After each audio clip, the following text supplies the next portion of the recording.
السلام علیکم ورحمۃ اللہ وبرکاتہ نحمده ونصلی علی رسولہ الکریم اما بعد۔ آج کا سبق سن لیجئے۔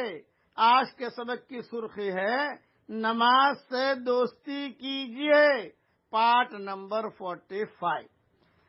ایک صحابیہ فرماتی ہیں کہ رسول اللہ صلی اللہ علیہ وسلم سے پوچھا گیا کہ سب سے افضل عمل کیا ہے؟ حضرت محمد صلی اللہ علیہ وسلم نے ارشاد فرمایا، اول وقت میں نماز پڑھنا۔ یہ حدیث ابو داؤد میں ہے۔ دوسری روایت میں حضرت علی رضی اللہ تعالیٰ عنہ سے روایت ہے کہ حضرت رسول اللہ صلی اللہ علیہ وسلم نے ارشاد فرمایا، قرآن والو، یعنی ہم سب قرآن والے ہیں، اللہ ہمیں قرآن والا بنایا عافیت کے ساتھ۔ قرآن والوں یعنی مسلمانوں، وتر پڑھ لیا کرو، کیونکہ اللہ تعالی وتر ہے، وتر پڑھنے کو پسند فرماتے ہیں۔ یہ حدیث بھی ابو داؤد میں ہے۔ وتر بے جوڑ عدد کو کہتے ہیں۔ اللہ تعالیٰ کے وتر ہونے کا مطلب یہ ہے کہ اس کے جوڑ کا کوئی نہیں۔ وتر پڑھنے کو پسند فرمانا بھی اس وجہ سے ہے کہ اس نماز کی رکعتوں کی تعداد طاق ہے۔ مجمع البحار میں مجمع بحار الانوار میں مضمون موجود ہے اور ابو داؤد میں بھی مضمون موجود ہے۔ خلاصہ کلام یہ، اللہ تعالیٰ کو سب سے پسند کیا ہے؟ اول وقت میں نماز پڑھنا۔ عام طور سے آدمی کاروبار کی وجہ سے، مائیں بہنیں بیٹیاں اپنا کھانا پکانے کی وجہ سے عصر کی نماز دیر کر دیتی ہیں، کبھی ظہر کی نماز دیر کر دیتی ہیں۔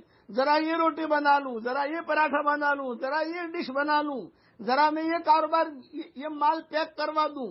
بس گھڑے کی طرف دیکھتا رہے گا عصر کی نماز اور دیر سے پڑھے گا، یہ منافق کی نماز ہے۔